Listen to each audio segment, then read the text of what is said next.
Estamos chegando para o nosso comentário dominical de hoje, num domingo de muitos acontecimentos políticos que revelam cada vez mais que o nosso país está cambaleando politicamente.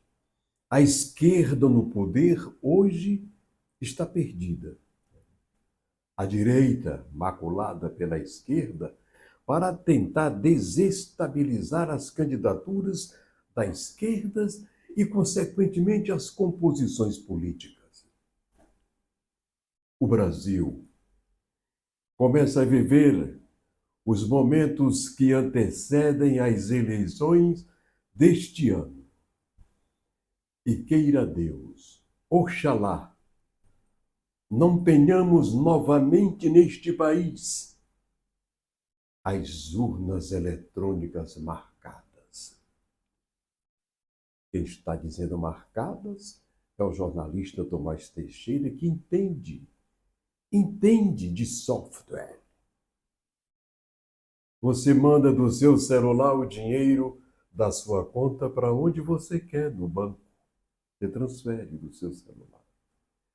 Agora imagine por que não transfere voto da urna eletrônica de um candidato para outro. Os Estados Unidos da América acabou com a urna eletrônica. Lá o eleitor vai votando no dia que quer, tem 10, 15 dias para votar. Ele vai lá, passa e põe o voto dele. Por quê?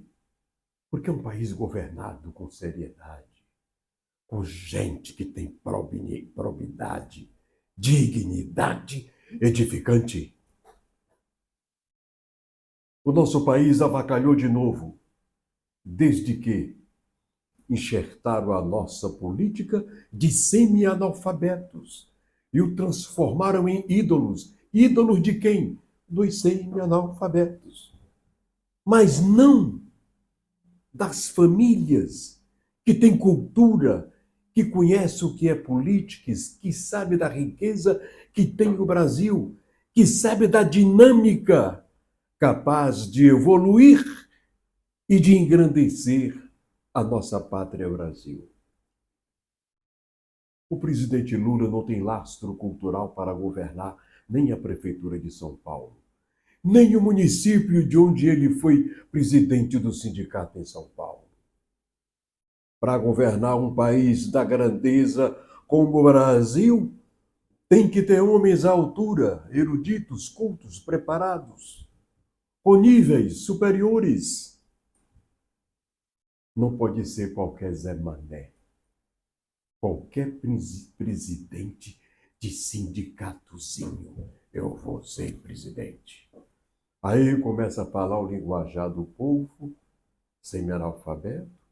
Aí os semi-analfabetos se juntam com ele, que é a maioria, infelizmente, e terminam comandando, entregando o país a um político sem viés cultural nenhum, sem preparo nenhum.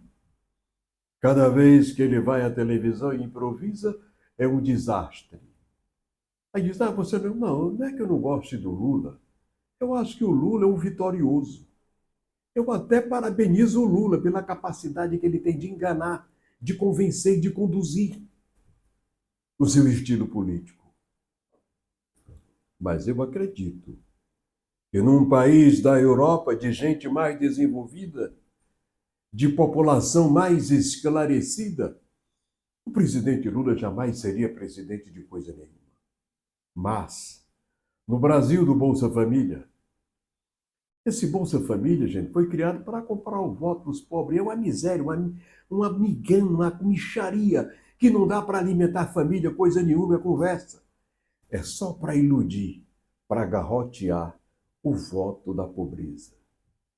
Esta é a República Federativa do Brasil, que está precisando de um Congresso Nacional mais dinâmico, mais erudito, mais culto, porque hoje nem sequer temos grandes oradores. Não temos mais grandes nomes. Quando você vai no Congresso Nacional, nem na Câmara dos Deputados e nem no Senado da República, tem mais oradores de escola, do tipo de Teotônio Vilela, de Leite Chaves, Pedro Simon, Paulo Brossard de Oliveira Pinto, Carlos Lacerda, o gigante jornalista. Não tem mais. A pobreza de oratória na Câmara dos Deputados e no Senado da República é uma vergonha. São poucos senadores. Queira Deus, escapem 5. São poucos os deputados com ritmo de oratória. Queira Deus, escapem 20, 30. Não tem. Tanto que a maioria está terminando o mandato só administrando as emendas impositivas e secretas, nunca fez sequer um discurso lá. Enche a mala de dinheiro, o baú, bota no avião do amigo, leva para o seu estado e lá eles espatifam o dinheiro, mas espatifa mesmo, do jeito que eles querem, porque não tem fiscalização nenhuma. O governo do presidente Lula apodreceu a nossa república de novo. Essas emendas impositivas e secretas teriam que vir para o Banco do Brasil ou para a Caixa Econômica. Que vir, no caso do meu estado, mas que ir dos estados brasileiros e acompanhado pela Polícia Federal e pelo Ministério Público Federal. Mas o governo do presidente Lula, de viés esquerdista, de hábitos abomináveis, continuou deixando que as emendas impositivas virassem secretas. Pode levar, leva, gasta do jeito que tu quiser. Não, bota no baú, se não quiser não gasta, guarda para a tua campanha. Este é o Brasil do presidente Lula.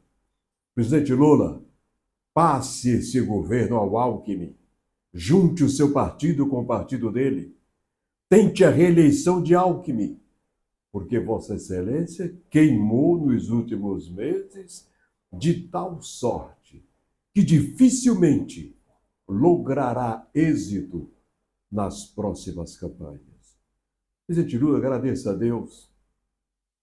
Pegue Dona Janja, passe o governo para o Alckmin, deixe ele conduzir a campanha dele. Aí nós teremos candidatos à altura de elevar o nível das campanhas políticas do nosso país. Mas Vossa Excelência, com suas verborreias chulas constantes em rodas de qualquer ponto do país, onde chega de chapéu de palha e de camisa vermelha, não é o presidente que a gente sonha para o nosso Brasil. Nós queremos um presidente erudito, culto, sempre bem vestido, elegante, e que quando viajem para nos representar, não nos cause decepção. Presidente Lula, o comentário de hoje é para sugerir a Vossa Excelência: se afaste, renuncie. Bote o Alckmin de candidato. Aí a coisa vai esquentar. 4 vezes o governador de São Paulo. Dignidade edificante. Ficha limpa. Aí a esquerda hoje, que é liderada ainda pela imagem do grande líder Bolsonaro, que tem um filho candidato no lugar dele e que agora resolveram para poder, vamos arranjar uma saída para queimar esse menino. Inventaram aquela conversa de que ele estava se maculando, quando muito antes das questões do Master, ele pediu que o Master financiasse o filme do pai dele. E isto não é crime. E isto não é crime. Eu estou chegando no final do meu comentário de hoje para dizer aos telespectadores do portal da Águia que este Brasil de hoje não é o Brasil de ontem do presidente Bolsonaro. Não é o Brasil de ontem dos generais de 64. O Brasil de hoje é o mesmo Brasil daquele passado bem recente, quando quem comandava era o presidente Lula. Onde ele terminou? Na cadeia. Quem o tirou de lá? Foi o ministro Fachin. Sim, aquele nomeado por Dilma Rousseff, que era advogado do Sindicato Rural de Curitiba e que o prêmio dele foi por ser um bom orador ser culto, isso a gente tem que reconhecer. Dilma disse, Fachin, você quer ser ministro do STF? Quero. E nomeou Fachin ministro do STF. E, por sinal, é um dos mais nobres da corte. Fachin tem raiz familiar, a gente vê isso. Tem educação, tem nível, tem cultura. A Dilma acertou. Mas o presidente Lula claudicou no comportamento ético, político e moral.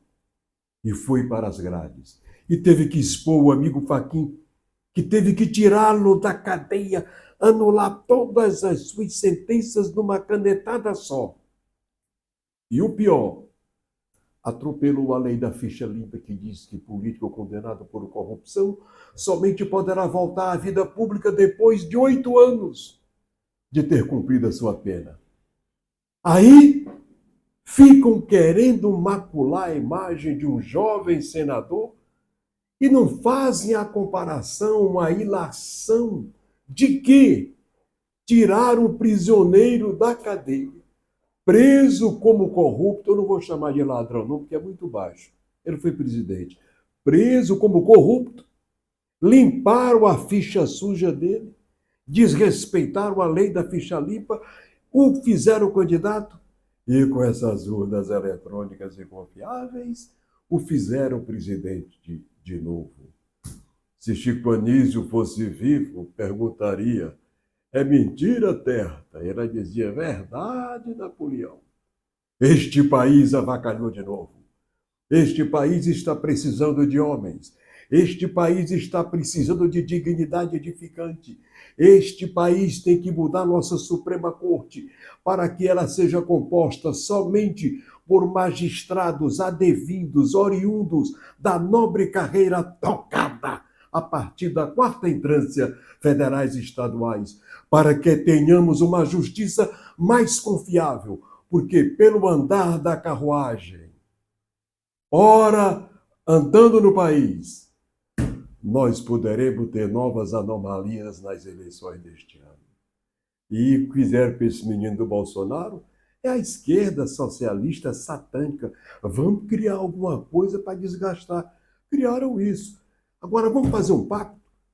Se o contrato, se o pedido do filho do Bolsonaro ao Banco Master foi antes do escândalo do Banco Master, é um patrocínio do Banco Master.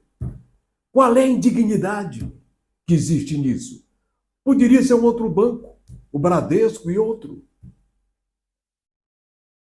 Eu vou encerrar o comentário de hoje, ruborizado de vergonha, porque estão apodrecendo de novo a nossa pátria Brasil. E dane-se quem quiser. Eu vou encerrar gritando, saudades dos generais de 64. Quando se tinha honorabilidade, dignidade, respeito às leis e condução correta nas verbas públicas. Daí as gigantes obras que tem o país, Transamazônica, Ponte Rio-Niterói, asfalto do Rio Grande do Sul a Manaus, graças aos generais de 64. Ah, vocês não gostam deles? Pois eu gosto. Gosto, admiro, respeito e rezo ainda por aqueles que já se foram. É o nosso comentário de hoje.